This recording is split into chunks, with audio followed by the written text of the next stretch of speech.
रामपुर नाम के गांव में शारदा नाम की एक वृद्धा महिला रहती थी। शारदा का बेटा का नाम रमेश और बहू का नाम अनामिका था। शारदा बिरयानी बनाती थी और उसे बेचा करती थी और इस तरह से अपना व्यापार चलाती थी। शारदा का बिरयानी बहुत ही स्वादिष्ट होने के कारण बहुत लोग वहाँ खाने आते थे। रमेश और अनामिका शारदा की मदद किया करते थे। एक दिन रविंद्र नाम का एक आदमी बिरयानी खाने आता है। नमस्ते माँ जी, कैसी हैं आप? मैं अच्छी हूँ बेटा, तुम कैसे हो?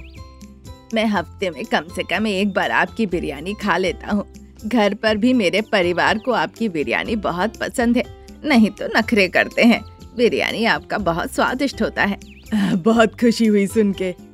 मेरी माँ की बिरयानी इस आसपास के इलाके में मशहूर है। सब लोग यहीं आते हैं और पेट भर के खाते हैं। सासू माँ की बिरयानी सिर्फ स्वादिष्ट ही नहीं बल्कि बहुत सेहतमंद भी होती है। हाँ, तेल की क्वालिटी भी अच्छी है और चावल भी बहुत अच्छा है। रोज किराने के दाम भले ही बढ़ गया हो, लेकिन आप लोग अच्छी क्वालिटी की ही बिरयानी बनाते हैं। हमारे यहाँ पे बिरयानी सिर्फ 100 रुपए में है।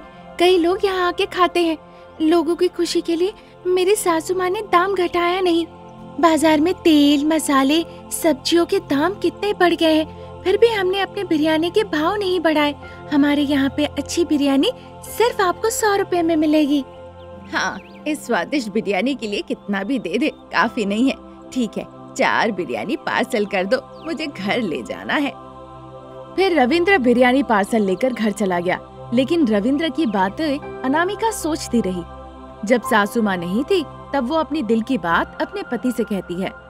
देखिए जी, हम अगर रेट बढ़ा भी देते हैं तो ग्राहक कहते हैं कि वो आकर खाएंगे, तो सासू माँ रेट क्यों नहीं बढ़ा रही है? आप बात कीजिए ना।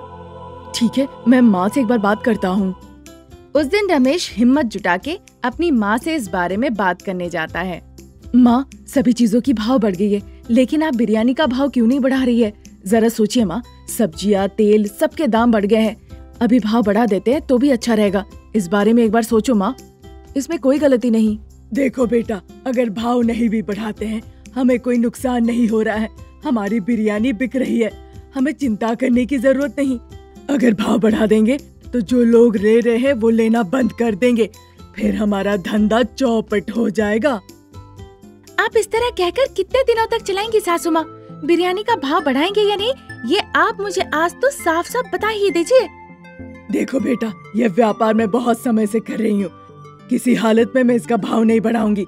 मुझे जबरदस्ती मत करो, समझी ना? शारदा ऐसा कहकर वहाँ से चली जाती है।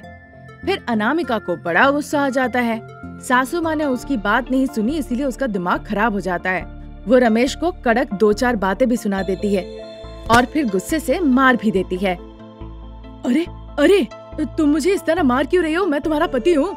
ऐसा गुस्सा जाके चूल्हे में जला कर आओ। चिची, अगर सोचो उनके पास इतनी हिम्मत है तो मेरे पास कितना होगा। कल से देख लेना, मैं बिरयानी बेचने बिल्कुल नहीं आऊंगी। नहीं आओगी तो क्या काम करोगी? मैं कुछ और काम कर लूंगी। जाओ, तुम अपनी माँ के साथ जाके बिरयानी पार्सल करके बेचो। अनामिका इस तरह से अपने पति को डांट फटकार लगाती है। रमेश वहाँ से चला जाता है। उस रात अनामिका को रात में नींद नहीं आती है, वो बस सोचते रहती है। सासू माँ को टक्कर देने के लिए वो सोचती है अब से वो भी बिरयानी बनाएगी। अब वो सोचती है कि बिरयानी सिर्फ वो 5 रुपए में बेचेगी। 5 रुपए की बिरयानी के लिए वो सारा बंदोबस्त कर लेती है और एक अच्छी जगह देखकर वो बिरयानी बेचना शुरू कर देती है। 5 रुपए में अनामिका बिरयानी बेच रही है, ये देखकर शारदा और रमेश आश्चर्य हो जाते हैं। अब लोग शारदा के पास बिरयानी खाने के लिए ना जाकर अनामिका के पास जाने लगते हैं। रविंद्र हमेशा शारदा की दुकान में ही जाता था, पर दूर से जब उसने 5 रुपए में बिरयानी देखा फिर वो वहीं चला गया। आप तो हमेशा यहीं खाया करते थे। हाँ, लेकिन यहाँ पे बिरयानी इससे भी कम कीमत में मिल रही है। आपने तो कहा था यहाँ का स्वाद बहुत पसंद है। आपके घर वाले यहाँ की बिरयानी खा के बहुत खुश हो जाते हैं। हाँ, कहा था, लेकिन आप भाव देख रहे हैं ना, दिन ब दिन भाव कैसे बढ़ती जा रही है। किसी को स्वाद की परवाह नहीं। बड़ी बात है कि कम भाव में मिल रहा है कि नहीं। तुम्हारी पत्नी ने खोला है ना, स्वाद एक जैसा ही होगा। इस तरह रविंद्र के साथ कई सारे और भी लोग अनामिका के पास जाके बिरयानी खाने लगते हैं। कुछ दिन ऐसे ही निकल जाते हैं। फिर एक दिन रविंद्र वहाँ आता है। वो अकेला नहीं आता है, अपने साथ वो पुलिस को भी लेकर आता है। देखिए, आपने जो बिरयानी बनाया था वो खाने के बाद हमारी सेहत खराब हो गई। तबीयत खराब होके हम जब अस्पताल गए तो उन्होंने कहा कि खाने की वजह से हुआ है। पत्नी बच्चे को पेट दर्द से अस्पताल में भर्ती करना पड़ा। आपने खाने में मिलावट की है। देखिए, जिन्होंने भी यहाँ पे बिरयानी खाई है वो हमारे पास आके कहे हैं ये खाने की वजह से हुई है। गलती मान लीजिए, नहीं तो जेल में डाल दूंगा मैं। इस तरह पुलिस और ग्राहक जब अनामिका को सवाल करने लगे तो अनामिका ने अपनी गलती मान ली, यही कि 5 रुपए में बिरयानी बेचने के लिए उसने खाने में मिलावटी की थी। इस तरह खाने में मिलावटी करने से उसके भाव कम ही नहीं हुए बल्कि उसे बहुत मुनाफा भी हुआ। ये सब देखकर शारदा और रमेश सिर्फ आश्चर्य ही नहीं हो रहे थे बल्कि उन्हें बहुत गुस्सा भी आ रहा था। पुलिस जब अरेस्ट कर ही रही थी, शारदा जाके उन्हें रोकती है। मेरी बहू ने अनजाने में ये गलती कर दी सर, आज के बाद ऐसा नहीं होगा, आप इसे छोड़ दीजिए। इस तरह से शारदा पुलिस ऑफिसर के सामने विनती करती है। बहू की ऐसी हरकत पर वो बहुत शर्मिंदा है। ये सुन के पुलिस ऑफिसर फिर कहते हैं, देखिए, जो गलती की है उसके लिए सजा तो उसे मिलेगी, उसके लिए उसे जेल जाना ही पड़ेगा। शारदा की विनती के बाद भी पुलिस ऑफिसर नहीं सुनते हैं। वो अनामिका को जेल ले जाते हैं ताकि वहाँ पे उसे सही शिक्षा मिले। 3 महीने के बाद अनामिका घर लौटती है और उसे बहुत पश्चाताप होता है, दुखी भी बहुत होती है। शारदा और रमेश उन्हें किसी चीज के लिए परेशान नहीं करते हैं। तब से अनामिका सब कुछ छोड़ के घर पे रहने लगती है और पति सासू माँ के साथ खुशी खुशी जीवन बिताने लगती है। शारदा का एकमात्र बेटा रमेश। रमेश बहुत ही खूबसूरत, उससे बढ़कर वो शहर में काम करता था।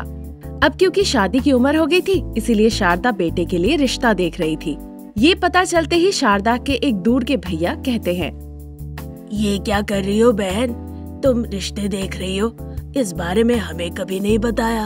हाँ भाई साहब, मैंने सोचा था आपको इस बारे में बताऊंगी, पर उससे पहले ही आप यहाँ आ गए। अच्छा, तो अब छुपाने का क्या है, बचपन से ही सोच रखा था कि मेरी बेटी के साथ तुम्हारी बेटी की शादी कराएंगे। तुम्हारी भाभी जब जिंदा थी तुमने वादा भी किया था, फिर अब तुम अपने बेटे का रिश्ता कैसे देख सकती हो। ऐसा नहीं भैया, कहते हैं स्वजातीय विवाह उचित नहीं है, इसीलिए मैंने आपकी बेटी के बारे में नहीं पूछा, नहीं तो मैं वादे की बहुत पक्की हूँ। ये सब बातों पे ध्यान मत दो, पहले इन दोनों की शादी करवा दो। ठीक है भैया, एक अच्छा मुहूर्त देख के इन दोनों की शादी करवाते हैं, आप जाइए। शारदा कहती है। फिर सुभाष वहाँ से चले जाते हैं। सुभाष की बेटी का नाम अनामिका।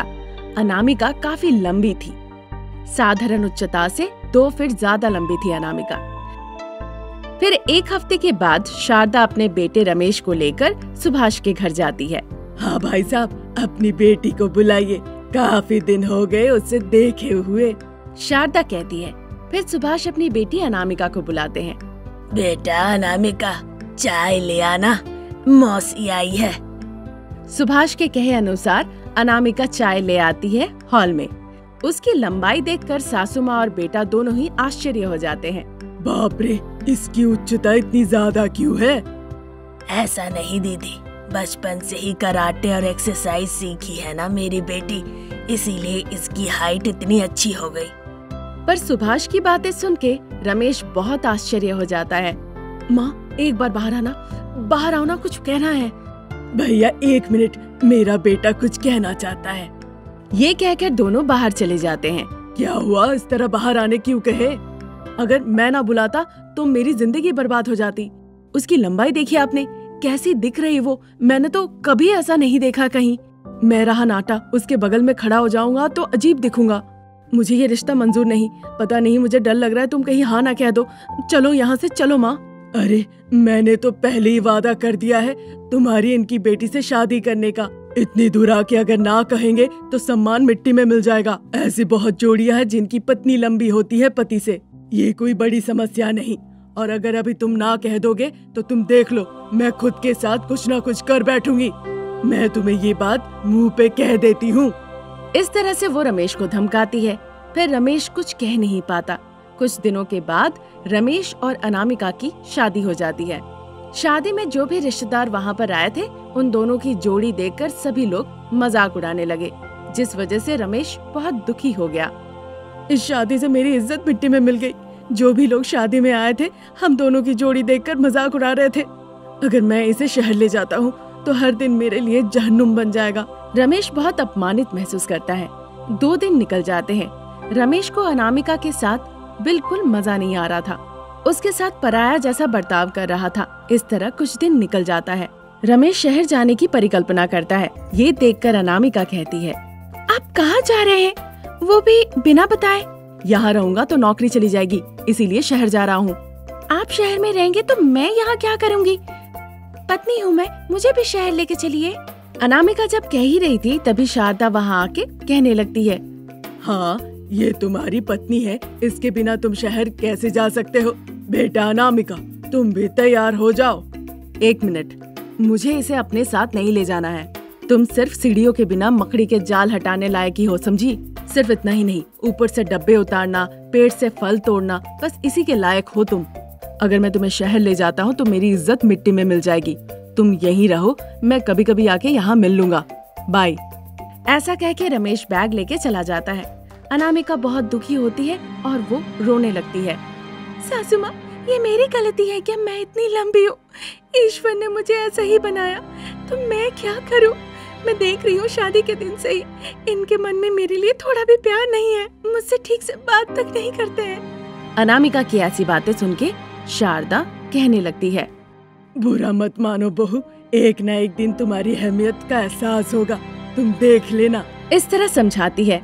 कुछ दिन निकल जाता है। रमेश कुछ काम से घर आता है। अरे आप बिना बताए यहाँ आ गए, अपना विचार बदल लिए, अपने साथ ले जाने आए हैं मुझे? बहुत प्यार से अनामिका कहती है, पर रमेश इस बात से चिढ़ के कहने लगता है, इतना सीन नहीं है कि तुम्हें ले जाके अपना सम्मान मिट्टी में मिला दूं। बैंक में कुछ काम था। रमेश की बातें सुन के शारदा कहने लगती है, बैंक में क्या काम था बेटा? मैं व्यापार शुरू करने के बारे में सोच रहा हूँ, इसीलिए कर्ज लेना है मुझे। आप मेरे साथ चलिए, नॉमिनी के तौर पे आपको वहाँ कागज पे साइन करना है। रमेश कहता है। तब शारदा कहने लगती है, अरे मुझे तो कल रात से ही बुखार है, जाओ अपनी बीवी को अपने साथ बैंक लेके जाओ। शारदा ऐसा कहती है। अब रमेश के पास कोई चारा नहीं था, इसीलिए वो अपनी पत्नी को बैंक ले जाता है। सुनो, मेरे साथ तुम मत चलो, मैं आगे आगे जाऊंगा, तुम पीछे पीछे आओ।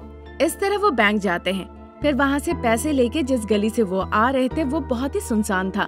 रमेश आगे आगे चल रहा था और अनामिका पीछे पीछे आ रही थी। तभी वहाँ पे अचानक से 3 चोर अपने हाथों में चाकू लेकर आते हैं और रमेश को चारों तरफ से घेर लेते हैं। रमेश ये देखकर बहुत डर जाता है।